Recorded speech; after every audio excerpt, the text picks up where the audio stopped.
사무엘하 23장 1절부터 8절입니다. 제가 봉독해 올립니다.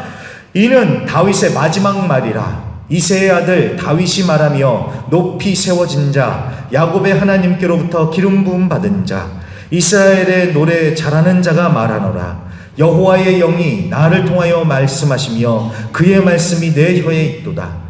이스라엘의 하나님이 말씀하시며 이스라엘의 반석이 내게 이르시기를 사람을 공의로 다스리는 자, 하나님을 경외함으로 다스리는 자여, 그는 돋는 해의 아침빛 같고 구름 없는 아침 같고 비 내린 후의 광선으로 땅에서 우미 돋는 새풀 같으니라 하시도다. 내 집이 하나님 앞에 이같지 아니하냐. 하나님이 나와 더불어 영원한 언약을 세우사 만사에 구비하고 견고하게 하셨으니 나의 모든 구원과 나의 모든 소원을 어찌 이루지 아니하시랴. 그러나 사악한 자는 다 내버려질 가시나무 같으니 이는 손으로 잡을 수 없음이로다. 그것들을 만지는 자는 철과 창자루를 가져야 하리니 그것들이 당장에 불살리리로다 하니라. 다윗의 용사들의 이름은 이러하니라. 다그몬 사람 요셉 바세벳이라고도 하고 에센 사람 아디노라고도 하는 자는 군 지휘관의 두목이라. 그가 단번에 800명을 쳐 죽였더라. 아멘. 자, 거기까지입니다. 원래는 사무엘하 23장을 다 읽으면 좋겠지만 시간상 다 읽지는 못하고요. 말씀을 보면서 우리가 천천히 한번 살펴보도록 하겠습니다. 오늘은 사무엘하 23번째 시간 다윗의 마지막 말이라는 제목으로 말씀 같이 보도록 하겠습니다. 자, 이제 사무엘하도요, 오늘과 다음 주까지 보면은 끝이 납니다. 자, 지금 우리가 보고 있는 이 사무엘하 21장부터 24장은 사무엘하의 부록이자 결론이라고 했었습니다. 근데 사무엘하만이 아니라 사무엘상하의 부록이자 결론입니다. 자, 결론이라는 말처럼 오늘 사무엘하 23장은 정말 결론답게 다윗의 마지막 말이 나오고 있습니다. 자, 마지막 말이요. 마지막 말. 자, 마지막 말이라는 표현에서도 알 수 있듯이 다윗이 지나온 인생을 돌아보면서 내리는 그런 결론과 같은 정말 마지막 그런 말과 같습니다. 누가 그랬는데 그렇게 얘기를 하시더라고요. 이 다윗의 심정이 해보니까 결국 이거더라. 인생 살아보니까 결국 이거다라고 이렇게 설명을 하시던데 정말 그렇습니다.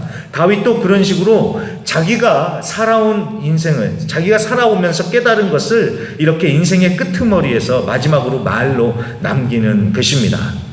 자, 우리도 인생의 마지막 말을 남겨야 할 때가, 마지막 말을 해야 할 때가 올 것입니다. 우리 성도님들은 무슨 말을 남기시겠습니까? 시대의 지성이라고 불리우는 이어령 작가님 돌아가셨죠? 이분은 돌아가시기 전에 마지막 노트, 마지막 수업이라는 책들을 통해서 마지막 말들을 남기셨습니다. 참 굉장히 공감되는 말이 많았는데요. 그 중에 짧은 두 가지만 제가 소개를 해보면요. 그 마지막 노트라는 책에서는 메멘토 모리라는 말을 하십니다. 그러면서 죽음을 생각하라는 말이다. 늙어서 죽음을 알게 되면 비극이지만 젊어서 그것을 알면 축복인 게다. 아유, 굉장히 의미가 있죠. 자, 그리고 마지막 수업이라는 책에서는 이런 또 얘기를 합니다. 뒤늦게 깨달은 생의 진실은 무엇인가요? 모든 게 선물이었다는 거죠. My life는 기프트였어요. 내 집도, 내 자녀도, 내 책도, 내 지성도 분명히 내 것인 줄 알았는데 다 기프트였어. 선물이었어. 이렇게 얘기를 합니다. 맞아요. 다 하나님의 선물이지요. 이어령 작가님의 그 부인이 그렇게 얘기를 하시더라고요. 남편이 예수님 믿고 달라졌대요. 어떻게 달라졌냐 했더니 전에는 어디에서 선물이 와도 바빠서 감사 인사도 제대로 못했는데 죽기 전에는 누구한테나 다 감사하다고 그러더랍니다. 그래서 감사 편지도 써서 이렇게 감사하다고 써 보내기까지도 하고 그랬다고 합니다. 참 모든 것이 다 선물이었다 이 말을 남겼는데 정말 굉장히 정말 주옥 같은 말들이죠. 자, 이것 말고도 여러 가지 마지막 말들이 많은데 이 마지막 말들이라고 생각하니까 이 말들이 더 의미가 있는 것 같아요. 자, 그렇다고 우리도 이렇게 이어령 작가님처럼 아니면 다윗처럼 깊고 멋진 마지막 말을 남겨야 하는 것은 아니지만 인생의 마지막 날을 마지막에서 말을 해보라면 할 말 정도는 있어야겠다라는 생각이 들었습니다. 좀 그래야지 좀 인생에 대해서 생각도 해보고 그러겠죠. 우리 성도님들은 뭐라고 말씀하시겠습니까? 저도 한번 그런 부분을 생각을 해봤습니다. 아직 저는 젊지만 그래서 저는 그런 생각이 들더라고요. 아주 심플하게 말하고 떠났으면 좋겠다. 어떻게요? 야, 예수 믿는 게 최고다. 예수 믿어서 나 정말 행복했다. 주님 보좌 앞에서 꼭 만납시다. 화이팅! 참 저는 꼭 이렇게 좀 이 마지막 말을 남기고 갔으면 좋겠다라는 그런 생각이 들었습니다.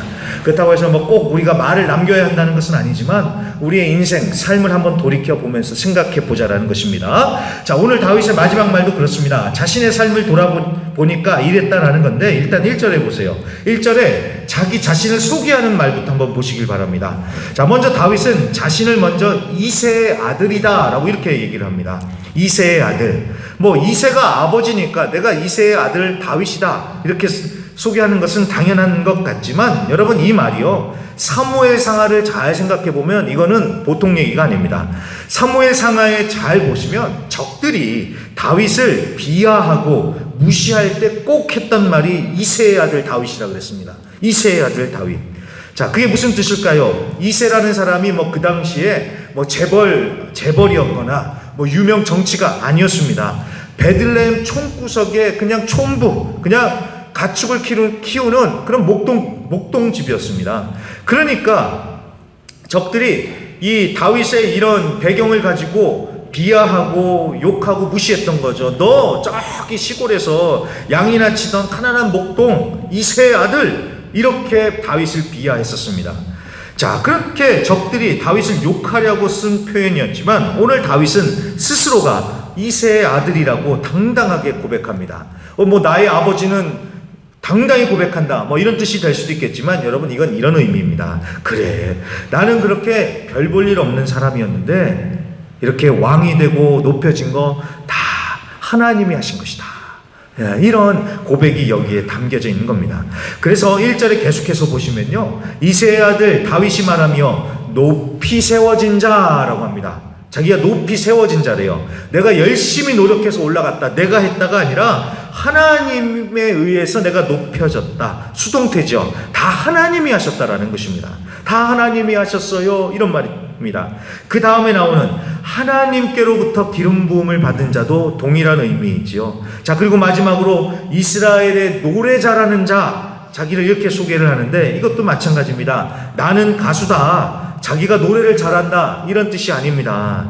자, 우리 성도님들도 다들 공감하실 텐데요. 여러분, 음악을 잘하는 것과요, 노래를 잘한다라는 것은 조금 결이 다른 것 같아요.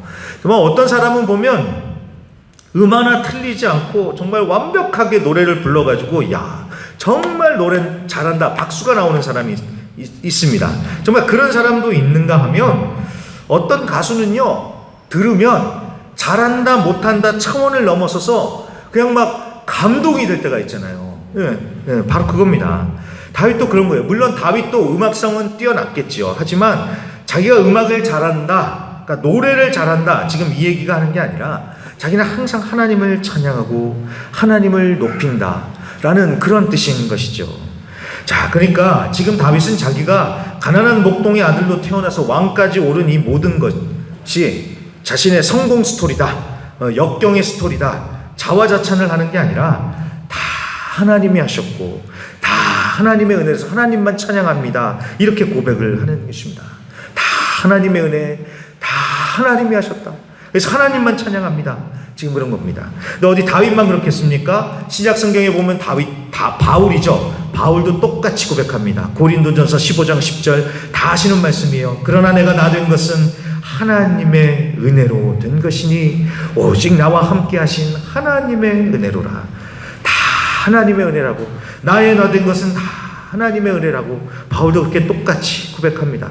앞서 말했던 이어령 그 작가님도 그렇고요. 기프트, 선물이라 그러잖아요. 은혜나 선물이나 여러분 다 같은 말이에요. 모든 것이 다 하나님의 은혜고 다 하나님의 선물입니다. 그러니 여러분 얼마나 감사합니까? 자, 그리고 그거를 깨닫고 살아가고 있는 게 여러분 더 감사한 거예요. 많은 사람들이 이 은혜를, 선물을 은혜로 알지 못해요. 근데 우리는 그걸 알잖아요. 하나님의 은혜를 은혜로 알게 된 것. 여러분, 이게 정말 은혜인 겁니다. 얼마나 감사합니까? 그것 때문에 우리는 행복한 것입니다. 자, 그렇게 해서 다윗이 자기 자신을 그렇게 고백하고요. 2절에 보시면 여호와의 영이 나를 통하여 말씀하시며 그의 말씀이 내 혀에 있도다.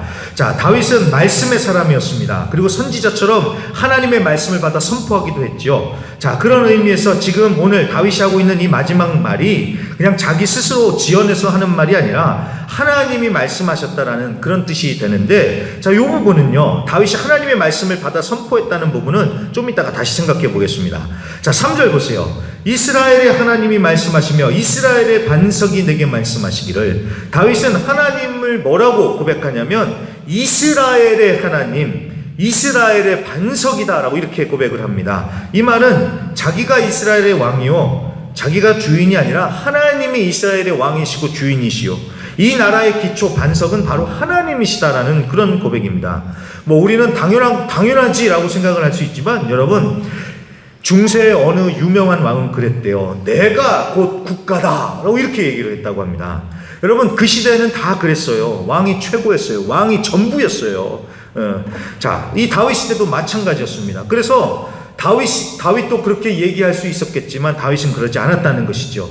내가 주인이요, 내가 반석이 아니라 하나님이 주인이시고 하나님이 반석이시다는 겁니다.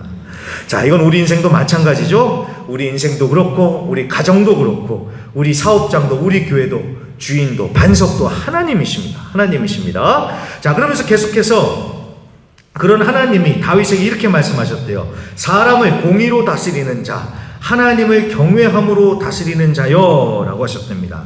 와, 여러분 성도님들, 이거는요 하나님의 엄청난 칭찬입니다. 다윗이 왕으로서 공의로 다스리고 하나님을 경외함으로, 하나님을 두렵고 떨림으로, 하나님을 두려워함으로 다스렸다는 건데, 하나님께서 다윗이 잘했다고 인정해 주시고 칭찬해 주시는 것입니다. 자, 공의로 다스리고 하나님을 두려워함, 즉 경외함으로 다스렸다. 여러분, 이것은 정치가 리더들한테만 해당되는 원칙이 아닙니다. 우리 모두가 붙들어야 하는 원칙입니다. 공의의 기준인 하나님의 말씀을 따라 살아가고, 또한 무엇보다도 하나님을 경외함, 정말 하나님을 두려워함으로 우리도 살아가야 됩니다. 자, 그러면서 계속해서 4절입니다. 그는 돋는 해의 아침빛 같고 구름 없는 아침 같고 비 내린 후의 광선으로 땅에서 우미 돋는 새풀 같으니라. 자, 어둠에 빛이 비추는 것과 같이 그렇게 됐다고 하는데, 다윗이 그렇게 공의와 하나님을 경외함으로 통치, 다스림으로써 나라가 그렇게 변했다, 어둠 가운데 빛이 비쳤다라고 볼 수도 있겠지만, 자, 결론입니다. 이것은요 결국 완전한 왕이신 예수님을 얘기하는 것입니다. 자, 그래서 여러분, 오늘 말씀을 가만히 잘 살펴보면요, 이게 다윗의 얘기인 것 같기도 하지만 결론은 결국 예수님의 얘기라는 것을 알 수가 있습니다. 왕이시여 하나님의 말씀을 선포한 선지자요 제사장이신 예수님, 그 예수님, 그리고 다윗의 후손으로 오신 예수님. 그래서 여러분 5절에 보시면요, 5절에 보시면 내 집이 하나님 앞에 이같지 아니하냐, 하나님이 나와 더불어 영원한 언약을 세우사. 언약 얘기 나오죠. 언약 아주 중요하다고 했습니다. 언약을 세우사 만사에 구비하고 견고하게 하셨으니. 언약이요, 언약. 자, 사무엘하 7장에 나온 다윗의 언약입니다. 그러니까 하나님께서 다윗의 나라와 다윗의 왕조를 영원히 계속하게 해 주실 것이고 다윗의 후손을 약속해 주시죠. 자, 바로 이 부분은 그러니까 다윗의 후손인 예수님과 하나님 나라에 대한 이야기인 것입니다. 그래서 오늘 우리는 다윗의 이 마지막 말을 통해서 우리 두 가지를 생각해 볼 수 있습니다. 첫째, 다윗은 자신이 여기까지 온 것은 다 하나님의 은혜, 하나님의 언약의 말씀 때문에, 신실하신 하나님 때문에 왔다라고 이렇게 고백을 하는 겁니다. 이건 우리도 마찬가지죠. 우리가 하나님 잘 믿으니까, 우리가 하나님 보시기에 잘해서 여기까지 온 게 아닙니다. 하나님께서 우리를 참아주시고 인내해 주셔서 하나님의 은혜로 우리가 여기까지 온 것이고, 하나님의 약속의 말씀대로 우리를 끝까지 사랑하셔서 우리가 여기까지 온 것입니다. 자, 그게 우리가 첫 번째로 배우는 교훈이 있고, 둘째는요, 오늘 말씀을 통해서 우리는 예수님을 바라보는 것입니다. 다윗도 훌륭한 왕이었습니다. 하지만 그도 우리 인간과 같은 흠이 있는 완벽한 왕은 아니었죠. 그럼요, 하나님께서 완벽하신 진정한 왕은 누구입니까? 바로 예수님입니다. 예수님. 진정 공의로 다스리시는 왕 예수, 하나님을 경외함으로 다스리시는 완벽한 왕이신 예수. 그래서 오늘 말씀을 통해서 우리는 예수님을 바라보자라는 것입니다. 그래서 오늘 다윗의 말의 결론도요, 우리는 예수님으로 끝나야 합니다. 다윗이 하나님 잘 믿고 그렇게 살았더니 인생 역전하고 잘 살았다, 복 받았다가 아니라 다 하나님의 은혜였고 오직 예수님밖에 없다. 자, 이걸로 우리는 결론이 나야 한다는 것입니다.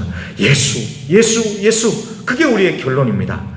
CCC에 김중곤 목사님이 백문일답이라고 해서 100가지 질문을 하나하나 하는데도 답은 예수 하나밖에 없었던 것처럼 우리 역시도 마찬가지입니다. 예수가 답이고 예수가 결론이고 우리의 마지막도 결국 뭐가 돼야 됩니까? 예수가 돼야 한다는 것입니다. 그래서 오늘 말씀을 통해서 여러분 다시 한번 예수님을 바라보시고요, 예수님을 깊이 묵상하시고 예수님을 생각하실 수 있기를 바랍니다. 자, 그렇게 해서요 이제 23장의 첫 번째 파트가 끝났습니다. 자, 이제 8절부터는요 이제 두 번째 파트가 시작이 되는데 8절부터 마지막 38절을 보는데, 자, 8절에도 나와 있듯이 여기서부터는 다윗의 용사들의 이름이 쭉 나오고 있습니다. 그런데 마지막 38절에도 나오듯이 37명의 용사들이 기록되어 있다라고 그렇게 말씀을 합니다. 그러니까 다윗과 함께 했던 37명의 용사들 이름이 하나하나 쭉 나오는데 뭐 시간상 우리가 다 읽을 수는 없고요. 자, 보시면은 이렇게 세 부분으로 나뉘어집니다. 먼저는 아주 용맹함을 떨친 세 명의 용사부터 먼저 나옵니다. 우리가 8절에서 봤던 요셉 바세베라고 하는 사람은 이 사람이 800명을 죽였다고 하지요. 세상에 800명을 죽였다는 게 말이 될까 싶은데 아무튼 그럴 정도로 용맹했던 그런 용사요. 그리고 나머지 두 사람도 마찬가지로 백성들의 전투를 이끌었던, 앞장서서 이끌어갔던 아주 용맹했던 세 명의 장군의 이름이 12절까지 보면 나옵니다. 자, 그 다음에는 다윗을 위해서 정말 목숨 걸고 물을 떠온 3인방 세 명이 나오고요. 그 외에 또 다윗과 함께한 용사들의 이름이 쭉 나열되어 있습니다. 하나하나 살펴보면 정말 재밌습니다. 삼국지보다도 재밌습니다. 유비 옆에 있었던 관우, 장비, 조운 이런 이름 보는 것보다도 훨씬 더 재밌는데, 근데 여러분 이건 그건 나중에 한번 천천히 읽어보시고요. 오늘 이 본문을 보면서요 8절부터 마지막 절 38절까지 보면서 흥미로운 것, 우리가 정말 마음에 새겨야 되는 건 이겁니다. 첫 번째, 용사들의 이름을 기록하고 용사들에게 공로를 돌렸다는 것입니다. 자, 당연히 오늘 본문에 보시면 10절과 12절에 보시면 하나님께서 이기게 해주셨다, 하나님께서 구원하셨다라면서 하나님께 먼저 영광을 돌려요. 그런데 그것과 더불어서 용사들의 공로를 인정을 합니다. 여러분, 이것은 굉장히 특별한 상황입니다. 이 당시에는요 왕에게 모든 것을 돌리고 왕만 높였습니다. 그러니까 그 부하들의 공적을 이렇게 기록하는 일은 없어요. 왕입니다, 오직 왕. 그래서 다윗 왕이 이겼다 이렇게 써야 되는데, 근데 여기서는 그렇지 않지요. 이 다윗과 함께한 이 용사들이 싸워서 이긴 그것을 하나하나 다 사실대로 기록하고 있습니다. 자, 이게 무슨 뜻일까요? 다윗이 혼자서 다 한 게 아니라 이 37명의 용사들과 함께 했다는 것입니다. 자, 근데 보세요 여러분, 어디 37명만 있었겠습니까? 드러나지 않은, 적혀있지 않은, 이름도 없이 빛도 없이 함께한 사람들이 있었기 때문에 다윗의 나라가 세워져 갔다라는 거예요. 다윗 혼자서 어떻게 다 하겠습니까? 이렇게 함께하는 사람들이 있었으니까 다 된 것이죠. 자, 하나님의 나라는 그렇다는 겁니다. 스타 목사 한 명이 딱 나타나서 하나님의 나라가 세워지는 게 아니라는 거예요. 앞에서 하느라고 이름이 드러나는 사람들도 있지만 수많은 이름도 없이 빛도 없는 정말 무명의 그리스도인들이 협력하여 함께 섬기며 하나님의 나라가 세워져 가는 것이다 라는 겁니다. 그래서 보면 함께 지어져 간다 그러잖아요. 하나님의 나라는 함께, 모두가 같이 함께 지어져 가는 것입니다. 우리 교회도 마찬가지입니다. 우리 교회도 제가 9번째잖아요. 9대인데 제 앞에 계셨던 목사님들이 훌륭하게 이끌어 가신 부분이 있겠지만 그 훌륭하신 목사님들과 함께 하신 성도님들의 눈물과 헌신이 있었으니까 여기까지 온 것 아니겠습니까? 함께 하는 거예요. 함께 하는 거예요. 그런 의미에서 제가 이 말씀을 붙들고 기도하는데요, 이 말 꼭 하라는 그런 감동이 있었습니다. 우리 성도님들 다 용사다 이렇게 얘기해 주라는 그런 하나님의 마음을 받은 것 같았습니다. 여기 계신 우리 성도님들 다 용사들이십니다. 하나님의 용사, 순복음의 용사들. 용사들이세요. 용사들. 제가 무슨 용사요? 저 같은 사람이, 저같이 능력도 없는 사람, 아무것도 아닌 사람이 무슨 용사요? 자, 근데 여러분, 맞아요. 우리는 정말 아무것도 아니죠. 그런데 여러분 잘 생각해 보세요. 오늘 이 23장에 나오는 이 다윗의 용사들이 어떤 사람들이었는지 한번 생각해 보시길 바랍니다. 사무엘상 22장 2절에 보면은 당시 다윗을 따르던 사람들을 어떻게 표현하냐면요, 환난당한 자, 빚진 자, 마음이 원통한 자들, 이렇게 표현을 합니다. 상류층의 엘리트의 부자들 아니요, 환난당한 자, 빚진 자, 원통한, 마음이 원통한 자들. 이걸 좀 다르게 표현하면요, 그 당시 시대의 나고자들, 루저들, 문제 있는 자들, 상처받은 자들, 다 그런 사람들이었다는 거예요. 다 순 그런 사람들, 정말 별 볼 일 없는 답 없는 인생들이었는데 하나님이 어떻게 하셨습니까? 이렇게 용사들로 세워 가시더라는 것입니다. 자, 이게 딱 우리 얘기 아니겠습니까? 우리도 정말 아무것도 아닌 사람들이었습니다. 죄인 중에 괴수인, 정말 답 없는 인생들이었습니다. 그런데 하나님께서 우리를 구원해 주시고 우리를 자녀 삼아 주시고 사명 주셔서 우리를 사용해 주시잖아요. 각자 사명과 은사는 달라도 한 하나님을 섬기며 하나님의 나라를 세워가는 하나님의 용사들입니다. 하나님의 용사들. 그런 의미에서 우리는 서로를 존중하고 감사하는 자들이 되어야겠습니다. 우리는 다 함께하는 동지들입니다. 그리고 또 다른 이들이 섬겨주시기 때문에 우리가 덕을 보니까 얼마나 감사해요. 그렇지 않습니까? 목사님, 그건 그래요. 그래도 아무개 성도는 다 좋은데 다 그게 별로인 게 딱 그것만 하나만 고쳤으면 좋겠는데, 이런 말을 우리가 할 때가 있습니다. 그렇죠? 다 좋은데 꼭 그게 별로다, 마음에 안 든다, 우리가 이런 말을 할 때가 있는데, 여러분 꼭 명심하십시오. 세상에 완벽한 사람은 없습니다. 내 마음에 100% 드는 사람 없습니다. 그렇죠? 그 정도만 해도 감사하실 수 있길 바랍니다. 제가 지난주에 우리 아르헨티나에서 방문했던 손님이 오셨다 그랬잖아요. 저하고 어릴 때부터 정말 친하게 지내셨던 분이 왔다 그랬잖아요. 이분이 한국 드라마 중에 나의 아저씨라는 드라마의 정말 팬이더라고요. 그래가지고 조금 봤는데, 그분과 같이 봤는데 한 장면이 딱 이 마음에 생각이 났습니다. 그 장면이 이래요. 거기 있는 여자 주인공, 어린 청년인데, 여자 청년이 너무 가난하고 어려서부터 너무 힘들게 살았어요. 그래서 세상과 사람에 대해서 굉장히 부정적입니다. 이 여자 청년이 얘기를 하는 게, 내 인생에 날 도와준 사람이 하나도 없을 거라고 생각하지 마요. 많았어요. 도와준 사람들 반찬도 갖다 주고 쌀도 갖다 주고, 한 번, 두 번, 세 번, 네 번까지 하고 나면 다 도망가요. 나아질 기미가 없는 인생 경멸하면서 지들이 진짜 착한 인간들인 줄 알았나 보지 하면서 이렇게 대사를 해요. 그러니까 가난한 자기를 보면서 사람들이 와서 도와주기는 하더래요. 근데 한 번 해주고, 두 번 해주고, 세 번 해주고, 네 번까지 해주면 그냥 학을 띄고 도망가더라는 거예요. 굉장히 찔리는데 굉장히 공감이 되지요. 자, 그런데 그만큼 이 여자 주인공이 그 마음이 닫혀 있었던 거예요. 자, 그런데 남자 주인공인 아저씨가, 나의 아저씨가 이렇게 대답을 합니다.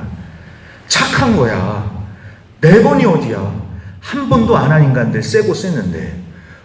그 얘기를 하는데요, 제가 망치로 머리를 한 대 맞은 것 같습니다. 우리 사람들한테 그렇게 불평하잖아요. 왜 요것밖에 못 해주냐고. 여러분 보세요. 그것도 안 해주는 사람들도 세고 셌어요. 그렇죠? 제가 그 생각을 하면서요, 그래, 관점을 바꿔야 되는구나. 관점을 바꾸면요, 뭐든 달라 보이고 사람도 달라 보여요. 우리가 함께하는 그리스도의 가족입니다. 부족한 면도 있고 안 맞는 면도 있어요. 하지만 여러분, 이렇게라도 해주는 사람들이 어디 있어요? 그렇지 않습니까?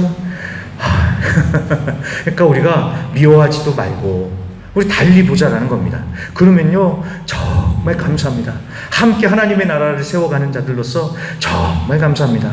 왜 그것밖에 못해? 라고 하면서 못 믿어할 게 아니라, 이렇게까지라도 하니까 참 좋다라면서 우리가 감사해하면서 서로 하나님의 나라를 세워가는 자들이 되어야겠습니다. 자, 그래서 말씀 정리합니다. 이 사무엘하는 다윗을 높이고 다윗의 나라를 찬양하는 책이 절대 아닙니다. 다윗과 다윗의 나라가 그렇게 세워진 것은 오로지 다 주님의 은혜이고, 주님의 그 약속, 주님의 언약 때문이다. 이런 것이고요. 또 다윗 혼자서 다 한 게 아니라 수많은 동역자들과 함께 했기 때문에 나라가 견고히 세워져 갔다라는 것입니다. 자, 그런 은혜가 우리에게도 동일하게 임하는 줄로 믿습니다. 지금까지 인도하신 하나님의 은혜 감사하시길 바라고요. 또 이렇게 함께 믿음 생활을 하면서 하나님의 나라를 세워가는 우리 함께하는 용사들, 동역자들로 인해서 감사하실 수 있기를 간절히 부탁드립니다.